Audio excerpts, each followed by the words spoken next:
Halo sobat sekalian, selamat datang di channel ini. Di hari Rabu kemarin, akhirnya episode ketiga Chainsaw Man sudah dapat kita tonton. Dan anjir, episode kali ini epicnya bukan main cuy. Dimana akhirnya Denji beraksi lagi menjadi Chainsaw Man. Dan ya, di episode ini kita akhirnya tahu siapa itu power yang sebenarnya. So tak perlu banyak basa-basi, di konten kali ini akan kita breakdown episode ketiga Chainsaw Man.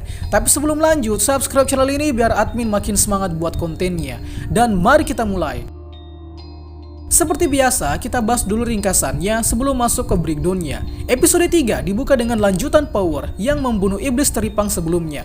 Namun ternyata aksi Power adalah pelanggaran. Singkatnya, Power kemudian mengungkap keinginannya untuk mengambil kembali kucingnya yang sebelumnya dicuri oleh iblis. Dan untuk meminta bantuan, Power mengiming-imingi Denji dengan hadiah untuk menyentuh payudaranya. Anjir.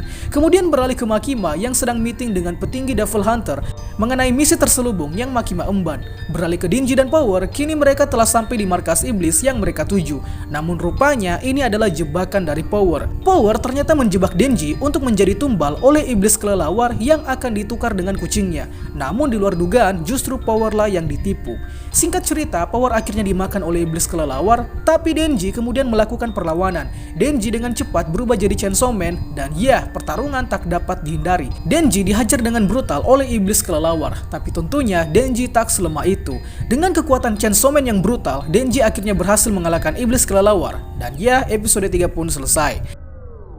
Sekarang kita masuk ke breakdownnya. Episode ketiga ini mengadaptasi 4 chapter, yakni dari chapter 5 sampai chapter 8. Scene diawali dengan Makima yang menegur Power karena sudah membunuh iblis teripang. Nah, harusnya iblis ini adalah target dari pemburu iblis swasta, tapi Power seakan merebut tugas dari pemburu iblis swasta tersebut. Di sini menjelaskan ke kita kalau di dunia Chainsaw Man yang dipenuhi eksistensi iblis ini, ternyata ada beberapa perusahaan-perusahaan yang bergerak untuk membasmi iblis. Tapi apakah pemburu iblis non-resmi juga menjalin kontrak dengan iblis lain? Ya, bisa jadi iya, bisa jadi tidak. Semakin kuat pemburu iblis, maka iblis yang dikontraknya semakin kuat pula tentunya. Kemudian kita mendapati scene di mana Power seakan jinak pada Makima. Nah, perlu diketahui kalau Power ini punya sifat bejat layaknya penggembaran iblis secara umum. Akan tetapi ada kalanya Power takut akan atasannya yang siapa lagi kalau bukan Makima. Dapat dipastikan kalau ketakutan Power terhadap Makima disebabkan oleh Power yang sudah tahu seberapa kuat dan manipulatifnya sosok Makima ini. Maka dari itu, Power jinak di hadapan Makima. Setelah itu, Denji dan Power kemudian berada di tempat vending machine. Nah, di scene ini, Power mengungkapkan kekesalannya terhadap iblis, sebab sebelumnya telah menculik kucing kesayangannya, yakni Nyako. Denji tentunya paham dengan situasi Power, maka dari itu Denji berkata kalau dia akan melakukan apapun yang diminta oleh Power, asalkan imbalannya adalah memegang payudara. Anjir nih orang. Power yang melihat peluang akhirnya menawarkan Denji, apabila dia berhasil membawa kembali Nyako ke pangkuan Power, maka Power akan mengabulkan keinginan Denji. Sontak, Denji tentunya semangat 45 dong ya, sebab impiannya saat ini sudah ada di depan mata. Setelah itu, mereka memulai misi untuk mencari Nyako. Tapi ada syarat yang harus disetujui oleh Power, yang mana dia harus kembali ke kantor sebelum jam 5 sore. Aturan ini bisa berlaku ke Power sebab Power dikategorikan sebagai iblis atau Fiend yang berbahaya. Dan karena kantor Devil Hunter Jepang ini adalah penjara bagi para iblis, maka Power tidak seleluasa keluar masuk kantor sesuka yang dia mau. Kita beralih ke scene meeting antara Makima dan pejabat Devil Hunter. Di scene ini menunjukkan kalau ada problem yang terjadi antara negara Amerika, Uni Soviet, dan Jepang, di mana kedua negara yakni Amerika dan Uni Soviet diduga telah memanfaatkan kekuatan iblis dalam militernya, sehingga negara Jepang saat ini perlu bersiap apabila sewaktu-waktu kedua negara tersebut memulai perang. Nah, di scene ini pula akhirnya terungkap bahwa Makima diperintah langsung oleh petinggi Devil Hunter untuk menjaga Denji dan anjing-anjingnya yang lain, yang tentu ini adalah cara untuk mengantisipasi apabila di masa depan nanti terjadi perang antara negara yang menggunakan kekuatan dari iblis. Dan untuk itu, dalam hal ini Denji menjadi aset divisi pemburu iblis. By the way, masalah perang antara negara ini sepertinya bakal dijelaskan di season keduanya nanti, di mana beberapa negara akan berupaya merebut kekuatan Chainsaw Man. Kemudian kita ke scene penjelasan Makima soal konsep kekuatan iblis, di mana Makima menjelaskan kalau iblis di universe Chainsaw Man terlahir dari nama. Tolak ukur kekuatan dari iblis adalah pada namanya. Semakin menakutkan namanya, maka semakin kuat pula iblisnya.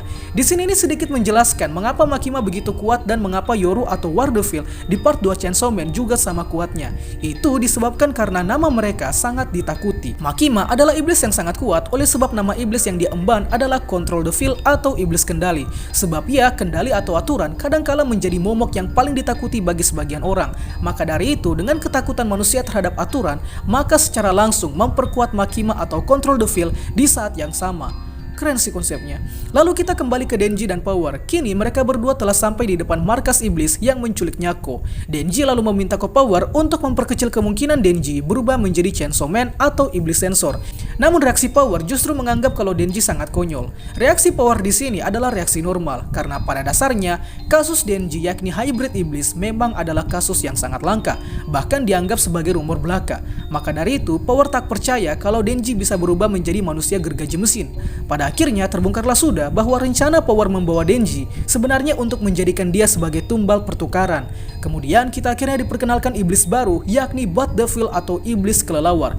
Bat Devil di sini ternyata sudah membuat kesepakatan dengan Power. Apabila Power membawa manusia, maka kucingnya yakni Nyako akan diserahkan ke Power. Dan ya, singkatnya Denji jadi tumbal di sini. Lalu Denji diminum darahnya. Sedikit penjelasan. Jadi selain kuat karena namanya, iblis di Chainsaw Man juga memiliki sifat yang semi immortal, di mana mereka memiliki kemampuan regenerasi asalkan mereka mengonsumsi darah sebanyak mungkin. Nah, iblis kelelawar atau Bat Devil di sini adalah salah satu contohnya, di mana dia butuh Denji untuk dimakan, yang tujuannya untuk menumbuhkan tangannya yang sudah buntung. Lantas, apakah aturan ini berlaku juga ke Denji dan iblis lainnya? Ya, tentu saja. Tapi sepertinya Denji belum tahu di sini kalau dengan darah manusia dan iblis, dia bisa meningkatkan kekuatan iblisnya. Singkatnya, setelah Power menunaikan janjinya pada Bat Devil, ternyata Bat Devil justru menipu Power dan justru memakan Nyako. Ih, kasihan banget. Di saat inilah Power mendapatkan instan karma, sekaligus turut merasakan pula bagaimana perasaan Denji saat kehilangan Pochita. Di mana di backstory ini, Power masih menjadi Fiend liar yang kerjanya hanya membunuh. Tapi di suatu kejadian, akhirnya mempertemukan Power dengan Nyako. Awalnya Power berniat menjadikan Nyako sebagai santapan, tapi karena Nyako dirasa berbeda, maka niat itu tak jadi dilakukan. Dikala Power sudah nyaman dengan Nyako, ternyata Power malah diserang oleh Bat Devil. Dan ya, dari sinilah Power masuk perangkap Bat Devil. Buset, kasihan banget. Pada akhirnya Power juga sudah pasrah, dan ya, dia ikutan dimakan sama Bat Devil. Tapi plot twist pun terjadi. Ternyata Denji masih sempat-sempatnya bergelantungan di tubuh Bat Devil. Dan ya, demi menyelamatkan Power, Denji akhirnya berubah jadi Chainsaw Man. Pertarungan pun pecah dan kekacauan pun terjadi di tengah kota. Selama pertarungan, akhirnya terungkap kalau kekuatan Chainsaw Man dapat dimanipulasi kemunculan gergajinya. Dan juga dengan mode Chainsaw Man ini meningkatkan kekuatan fisik Denji sampai berkali-kali lipat. Hal ini dapat dibuktikan dengan Denji yang mampu melempar mobil dengan mudah. Tak mau kalah, Bat Devil juga ternyata punya serangan pamungkas, yakni serangan air cannon, di mana serangan ini dilakukan dengan cara membuat mulut Bat Devil berubah ke bentuk cannon. Dan ya, tentu saja serangan Bat Devil ini sangat-sangat brutal, sampai-sampai dapat menghancurkan satu gedung dengan mudah. Lantas, apakah Denji sudah kalah? Oh, tentunya tidak. Denji lalu bangkit dan menarik lagi tali pemicu di dadanya. Nah, cara kerja kekuatan Chainsaw Man ini juga sama persis dengan pengaktifan gergaji mesin pada umumnya, yakni dengan menarik talinya dan kemudian akan meningkatkan kekuatan Chainsaw Man Denji. Semakin sering ditarik talinya, maka semakin kuat pula kekuatan Chainsaw Man. Dengan cepat, Denji berhasil memutilasi Bat Devil dengan sangat mudah. Dan ya, isi perut Bat Devil berhamburan kemana-mana. Dan akhirnya Chainsaw Man menang. Dan episode 3 pun berakhir. Episode ini sangat epic, sangat keren, dan wah, Studio Mappa benar-benar hedon dalam menggarap episode 3 ini. So, apabila ada hal yang ingin ditanyakan soal episode ketiga ini, silahkan tuangkan di kolom komentar. Itulah pembahasan kita pada kali ini. Sanggap apabila ada yang kurang, request juga di kolom komentar untuk pembahasan selanjutnya. Dan akhir kata, see you next time.